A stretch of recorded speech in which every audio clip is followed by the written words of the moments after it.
જય જગન્નાથ. આપ સૌનું પ્રદેશ 24 ગુજરાતી પર સ્વાગત છે. દિવસભર અમે આપને કવરેજ કરીને જણાવી રહ્યા છીએ કે હાલ અત્યારે રથયાત્રા અમદાવાદ શહેરમાં કયા વિસ્તારમાં પહોંચી છે.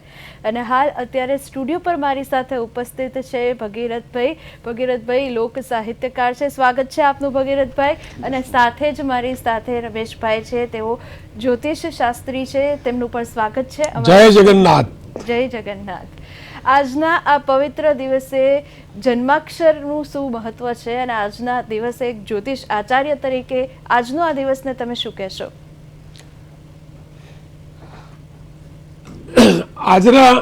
આજના દિવસનું ખૂબ જ મહત્વ છે. માનવી અત્યારે કળિયુગ છે. કળિયુગમાં પાપ પુણ્ય એ બેથી વ્યક્તિ ગભરાય છે.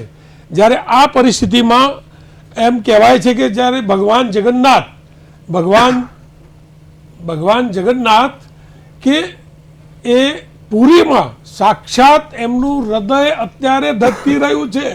અને જ્યારે પુરીમાંથી રથયાત્રા પ્રસ્થાન થાય છે ત્યારે લોકગીત કહેવાય છે કે પોતાની જન્મપત્રિકામાં ઘણા એવા બધા દોષો હોય છે. ત્યારે ભગવાનની જ્યારે પુરીમાં રથયાત્રા નીકળે છે, જ્યારે રથને તમે પોતાના હસ્ત વડે પગમાં બિલકુલ કોઈ ચામડાના જૂતા ન પહેરેલા હોવા જોઈએ અને અબોટ ધારણ કરી અને તમે જ્યારે રથને ખીચો છો ત્યારે તમને આ જગતના પાપોમાંથી તમને મુક્તિ મળે છે. આ બહુ જ ખરેખર ભગવાનની એક લીલા છે. ભગવાન આપણા સાથે રહે છે.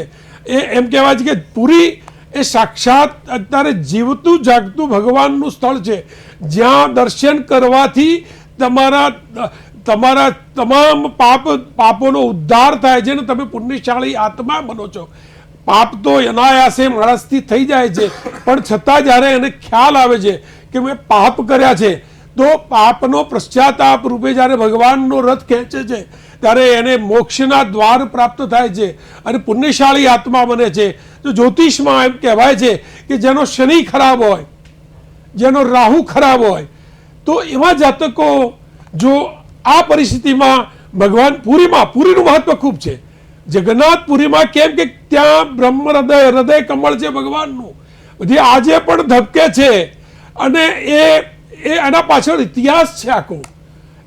એના પાછળ આખો ઇતિહાસ છે કે જ્યારે માળવાના રાજા ઇન્દ્રદેવ એને સ્વપ્ન આવ્યું, એમને સ્વપ્ન આવ્યું કે ભગવાને એને સ્વપ્ન આપ્યું કે ભાઈ જા દરિયામાં એક લાકડું તણાઈને આવશે અને એ લાકડાને તારે એમાંથી મૂર્તિ બનાવવાની છે. અને એ મૂર્તિ જ્યારે સ્વપ્ન પ્રમાણે એ રાજા ઇન્દ્રદેવ એની તપાસ કરે છે અને એ લાકડું લઈ અને પોતાને ત્યાં આવે છે અને ત્યાં બધા સુથાર વિશ્વકર્માઓને ત્યાં બોલાવે છે. પણ ત્યાંના વિશ્વકર્માઓની હથોડી કે છેણી એ લાકડામાં ચાલતી નથી. જ્યારે ભગવાનના દરબારમાંથી વિશ્વકર્મા પોતે, જે દેવોના વિશ્વકર્મા છે, એ એક વૃદ્ધ વિશ્વકર્માનું સ્વરૂપ લઈ અને પુરીમાં આવે છે અને રાજાને સમજાવે છે કે રાજા, તું મને 21 દિવસનો સમય આપ. તું મને 21 દિવસનો સમય આપ. હું મૂર્તિ ઘડીને તને આપીશ, પણ તારે 21 દિવસ પહેલા મારી ઓરડીમાં કોઈ પ્રવેશ કરવાનો નથી. રાજા કે મને માન્ય છે. અને એમને લાકડું ત્યાં મૂકી અને રૂમ બંધ કર્યો, બધી વ્યવસ્થા કરી દીધી ભોજન પાણીની. અને એ તો સાક્ષાત દેવ હતા, એને વિશ્વકર્મા પોતે દેવ હતા એટલે એમના વિશે કંઈ એવું કહેવાય નહીં. એટલે એ અંદર રૂમ બંધ કરી અને એમને ત્રણેય મૂર્તિ ઘડવાની ચાલુ કરી. ભગવાન કૃષ્ણ, બલભદ્ર અને સુભદ્રાજીની મૂર્તિઓ તૈયાર કરવાની ચાલુ કરી. પણ 15 દિવસ થયા એટલે 15 દિવસ પછી એમનો અવાજ આવવો, ત્યાંથી જે હથોડી છેણીનો અવાજ બંધ થઈ ગયો. એટલે ત્યાંની રાણીઓને સંશય થયો કે ભાઈ આ આમ કેમ. અને એ જ્યારે એમને સંશય થાય છે ત્યારે એ લોકો દરવાજો 16મા દિવસે ખોલે છે. અને દરવાજો ખોલે છે ત્યારે મૂર્તિઓનું કામ અધૂરું રહી ગયું હોય છે. જે આજે પણ જે મૂર્તિઓનું સ્વરૂપ છે, એ અધૂરું એના કારણે છે. અને માળવાના રાજા પોતે માફી માગે છે.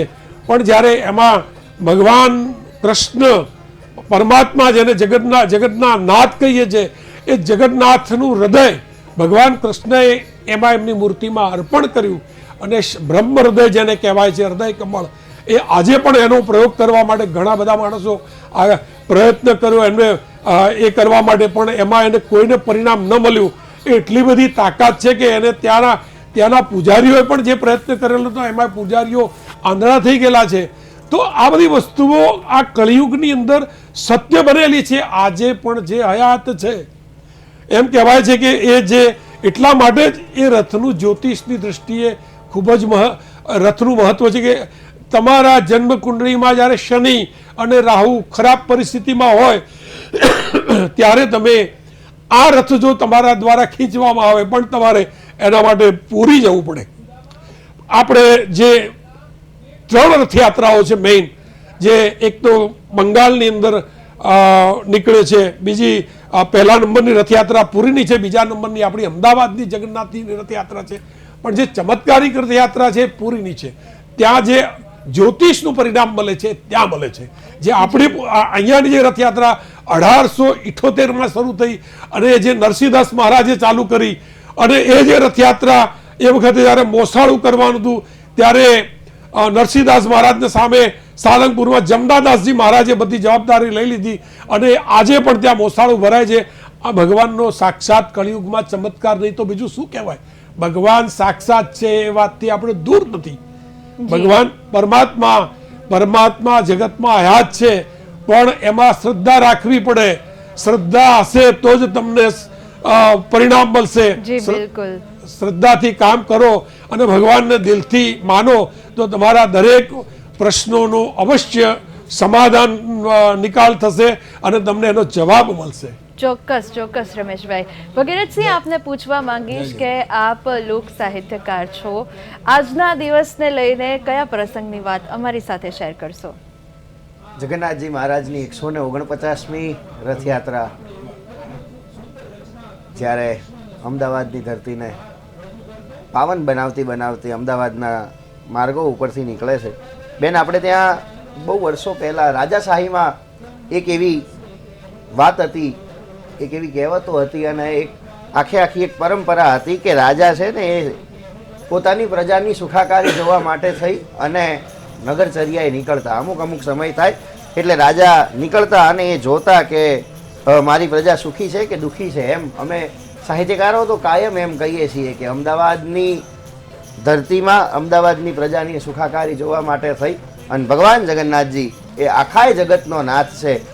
ખભ જરિયન ખેસ બંસી ધર ગોપ વેશ વર્ષિત રાધા વ્રદેશ નંદનો દુલારો, તો હીરાનંગ જડિત હાર ગજરા તોળાય અપાર જરિયામી વસ્ત્રધાર પૂનમ ચંદ્ર પ્યારો, કાને કુંડળ જડિત ભાલે તિલક વલિત મૂર્તિ મનહર લલિત સ્નેહથી સંભારો, ઈ જય જય જદુનાથ નાથ મુરલીધર મુગટમાથ અને ગઢપુરપતિ ગોપીનાથ. એક જ આશરો તમારો, આખા જગતને જેનો આશરો છે એ જગન્નાથજી ભગવાન. અમદાવાદની ધરતી ઉપર જ્યારે ધીમે તમે આપણે સૌ સ્ક્રીન ઉપર જોઈ શકીએ છીએ કે ધીમે ધીમે રથયાત્રા એ આગળ વધી રહી છે અને અદ્ભુત આ આખો માહોલ એ તમે જુઓ એટલે આખો, કારણ કે રંગોની દુનિયા મને બહુ ગમે છે, ઉમંગોની દુનિયા મને બહુ ગમે છે, હોય ભલે ક્ષણિક કે ક્ષણભંગુર, પણ આવા નાના મોટા ખાટા મીઠા પ્રસંગોની દુનિયા મને બહુ ગમે છે. પ્રસંગોની દુનિયા મને બહુ ગમે છે. આ એક એવો પ્રસંગ કે જેમાં ભગવાન પોતે, નહીતર તો આપણે મંદિરે જવું પડે જો ભગવાનના દર્શન આપણે કરવા હોય તો. આ તહેવારનું મહત્વ શું કામ?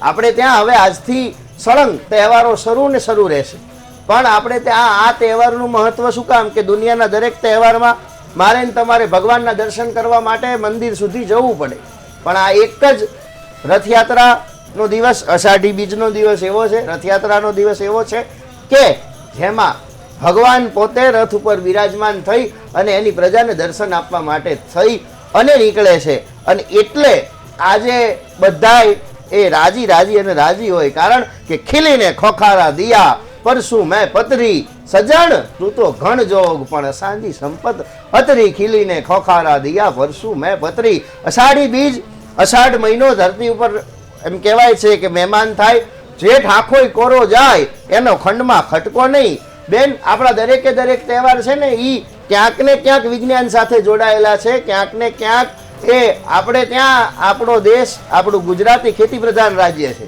એટલે બરોબર જેઠ મહિનો આખો કોરો જતો રહ્યો હોય, ખેડૂત માણસ છે એ નેજવા કરી અને આકાશની સામે જોતા હોય ને આકાશને વિનંતી કરતા હોય, ઇન્દ્ર મહારાજને રીઝવતા હોય કે હે મારા બાપ હવે વરહી જાજે. શું કામ? કે આખોય જેઠ કોરો જાય એનો ખંડમાં ખટકો નહીં, પણ આહાડનો એક દી અમને વરવો લાગે વેરડા. મેં કરતા મરીએ અને ઓલા મેને મનમાં નહીં, કાં તો વીજળીએ વળુંભિયો કાં ગાંડો બન્યો મેં.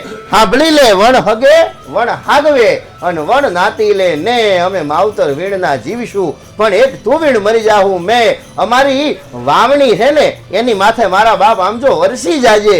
એટલી વિનંતી છે આ ગુજરાતનો કે દુનિયા આખીનો કોઈ પણ ખેડૂત આવા ભામંડળની સામે જોઈ અને અષાઢની એકમે વિનંતી કરે એટલે મારો વાલીડો અષાઢી બીજે તો વરહી જાય અને વરહી જાય. એ અષાઢી બીજની વાવણી થાય, એ વાવણી કર્યા પછી ખેતરમાં ઊભા મોલ થાય અને ઈ ઊભા મોલ એમ કહેવાય છે કે વઢાઈ અને બજારોમાં વેચાવા આવે, મારીને તમારી થાળી સુધી પહોંચે. પણ એ પહોંચે ક્યારે? કે ઈશ્વર અષાઢી બીજે ધરતી ઉપર વરસ્યો હોય ને ત્યારે. એટલે અષાઢી બીજે તો એમ કહેવાય છે કે અદ્ભુત રીતે અષાઢી બીજને તો અમારું લોક સાહિત્ય, અમારું લોક સંગીત અષાઢને તો અદ્ભુત રીતે બિરદાવે છે કે અહાડ ગગુંબીએ લુંબીએ યંબર વાદળ બેવડ ચોવડિયા મહેલાર મહેલીએ લાડ ગહેલીએ અને નીર છલે ને લિયા ઇન્દ્રકાજ ગકાજ કરૈયા ધર્ગ ઉપર અમન આસર ગુભરિયા યજમાલ નથુતણ કુંવર ગાણલ અને હોય તણી રજ હંભરિયાજી હોય તણી રજ હંભરિયાજી હોય તણી રજ હંભરિયા.